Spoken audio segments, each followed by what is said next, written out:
आप सभी को प्रणाम करता हूँ। वड़क्कम। अन्ना जी मुस्कुरा रही है, अभी मुझसे कह रही थी, बोले बहुत मायूस दिख रहे हो, बात क्या है? मैंने कहा मैडम बहुत दूर से यात्रा करके आया हूँ, अच्छा नहीं लग रहा। तो अन्ना जी एकदम करीब आके बैठ गई, बोले अब कैसे लग रहा? मैंने कहा अन्ना जी आप मेरे करीब आके बैठी तो मुझे ऐसे लगा जैसे कश्मीर खुच्चल के केरल के पास आ गया। Very good, very nice. 4 पंक्तियां पढ़ रहा हूँ कि 8-10 बैल मिलकर अंग्रेजी फिल्मों के पोस्टर खा रहे थे।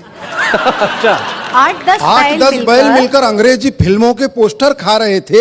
यह दृश्य देखकर नन्हे नन्हे बछड़े ललचा रहे थे। अच्छा। थोड़ी देर पश्चात मुझे पता चली यह बात, तो मैंने एक बैल से पूछा क्यों रे, सारे के सारे पोस्टर खा लिए, बछड़ों को नहीं दिए? तो बैल गुस्से से बोला उस पर तो लिखा था केवल वयस्कों के लिए। बहुत अच्छे। भले ही मैं मद्रासी हूँ, मगर एक सच्ची बात बताता हूँ शैलेश भैया जी। एक दिन कुछ हिंदी के अधिकारी हमारे घर आए, माता पिता जी से कहा बोले हिंदी में आपका योगदान चाहिए।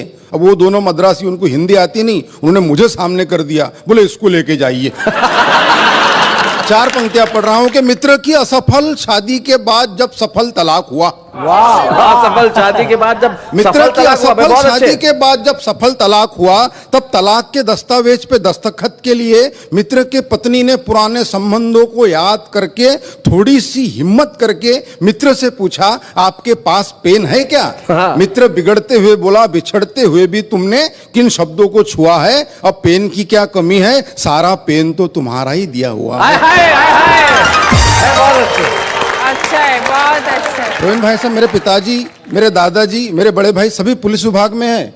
हमारे खानदान में कोई कवि नहीं शैलेश भाई जी। सिर्फ मैं अकेला ही कवि हूँ। कभी कभी तो मेरे पिताजी मुझे गौर से देखते, आखिर गलती हुई कहाँ। एक दिन मुझसे कह रहे थे, बोले बेटा कवि सम्मेलन तो रात में रहते, दिन में पुलिस की नौकरी कर ले। मैंने कहा ठीक है। मैं पुलिस के भर्ती में गया तो कमिश्नर साहब ने मुझे ऊपर से नीचे तक देखा और बोले क्यों रे मनोज, तेरे हाथ अगरबत्ती पैर मोमबत्ती, फिर भी होना है पुलिस में भर्ती? तो मैंने कमिश्नर साहब से कहा, मैंने कहा साहब मेरा सिर्फ इतना है कहना, मैं तो ये बताने आया था कि मेरे भरोसे पे मत रहना। कमिश्नर साहब मुस्कुराए, एक कांस्टेबल को बुलाए, उसके हाथ से टेप लिया, मेरे छाती से लगाया, बोले मनोज मद्रासी छाती फुलाओ। मैंने अपनी छाती फुलाई, बोले बताओ देश के लिए क्या कर सकते हो? मैंने कहा कमिश्नर साहब अपने देश के लिए अपने खून की आखिरी बूंद तक दे सकता हूं। कमिश्नर साहब खुश नहीं हुए, फिर टेप खींचा, थोड़े ऊपर लगाया, बोले मनोज छाती थोड़ी और फुलाओ। मैंने अपनी छाती थोड़ी और फुलाई, बोले अब बताओ देश के लिए क्या कर सकते हो? मैंने कहा कमिश्नर साहब मैं अपने देश के लिए अपनी जान तक दे सकता हूं। साहब खुश नहीं हुए, फिर टेप खींचा, थोड़े ऊपर लगाया, बोले मनोज छाती थोड़ी और फुलाओ। मैंने अपनी छाती थोड़ी और फुलाई, बोले चलो अब कोई ऐसी बात बोलो जिससे हमारी भी छाती फूल जाए। मैंने कहा साहब 2 लाख तक दे सकता हूं। बहुत अच्छे। मगर मैं सच्ची बात बताता हूं, मैं पुलिस में भर्ती तो नहीं हुआ, मगर जब कोई पिताजी रात में गश्त पे जाते मैं उनके साथ जाता हूं, वहां से मैंने हाथ से उठा के लाया आनंद ले कि रात में गश्त के दौरान रास्ते में सो रहे कुत्ते को पुलिस वाले ने डंडे से मारा। कुत्ते ने गुर्रा के देखा और चुप हो गया बेचारा। मैंने कुत्ते से कहा अरे पुलिस वाले ने तुझे डंडे से मारा, क्या तेरे मन में उसे काटने के भाव नहीं जगे? कुत्ता बोला जगे, मगर पुलिस वाले के मुंह कौन लगे? जैसे ही पुलिस की जीप बड़ी आगे, 2 चोर आ रहे थे भागे भागे। पुलिस वालों ने चोरों को पकड़ा, अपना हाथ दिखाया तगड़ा। थोड़ी देर बाद दोनों चोर मुस्कुराते हुए जाने लगे तो मैंने चोरों से कहा बेवकूफो शर्म करो थोड़ा, चोरी करने के बावजूद पुलिस वालों ने तुमको छोड़ा। तो एक चोर बोला ऐसे ही थोड़ी छोड़ा, कुछ हमने छोड़ा तब कहीं जाके छोड़ा। बहुत अच्छे, बहुत बढ़िया, बहुत अच्छे। ये छोड़ा छोड़ी का दौर चलता रहेगा। हाँ। मैं 2 पंक्तियां पढ़ता हूं कि विषय था अपने विचार कम शब्दों में किस तरह बोले। इस विषय पर एक विचारक स्वयं 2 घंटे तक बोले। मगर मैं ऐसा कुछ नहीं करूंगा। आप कल्पना कीजिए पंडित जवाहरलाल नेहरू का जन्मदिन हम पूरे देश में बाल दिवस के रूप में मनाते हैं। वहां से मैंने कल्पना उठाने का प्रयास किया है कि बाल दिवस के दिन प्रकाश नाम का एक बालक अंधियारे में खड़े होकर सब्जी बेच रहा था। क्या बात है भाई, बहुत बढ़िया, बहुत अच्छे। बाल दिवस के दिन प्रकाश नाम का एक बालक अंधियारे में खड़े होकर सब्जी बेच रहा था। मैंने उस बालक से पूछा पालक है क्या? उसने मुझे घूर के देखा और बोला भाई साहब अगर पालक होते तो मैं सब्जी क्यों बेचता? क्या बात है, वाह वाह वाह। बोले अगर पालक होते तो मैं सब्जी क्यों बेचता?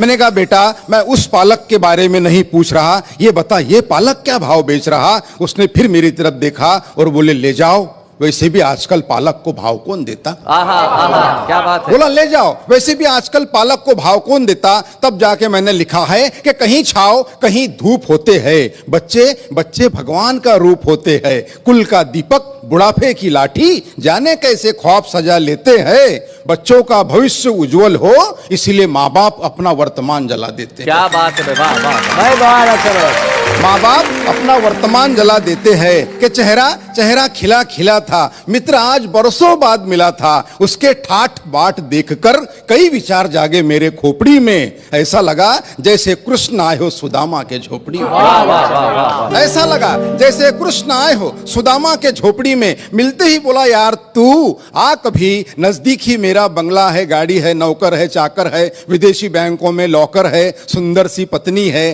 फूल से बच्चे हैं, यह सारी बातें वो कह गया। एक ही दम में मैंने उससे पूछा माँ पिताजी कहाँ हैं? वो बोला वृद्धाश्रम में। क्या बात है। मैंने कहा दोस्त धन दौलत तो साथ में घड़ी दो घड़ी होती है, मगर याद रख जिस घर में माँ बाप होते हैं वो जगह जन्नत से भी ज्यादा बड़ी होती है। वाह वाह वाह वाह। स्वागत है मनोज, बहुत अच्छे, बहुत बढ़िया ढंग से मनोज ने कविता Beautiful, सुनाई। वाह, वाह। और सबसे बड़ी चीज ये है मनोज, जो देख के मुझे बड़ी खुशी हुई, और यही इस देश की एकता का सबसे बड़ा प्रतीक भी है मनोज।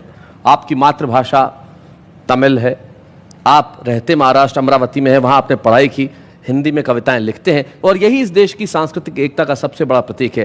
तमाम भाषाएं मिलकर हिंदुस्तान बनती हैं, और अमरावती के मनोज मद्रासी जब हिंदी में कविता सुनाते हैं, ये हिंदुस्तान का सबसे बड़ा प्रतीक होता है। हम जोरदार ताली से स्वागत करें। मनोज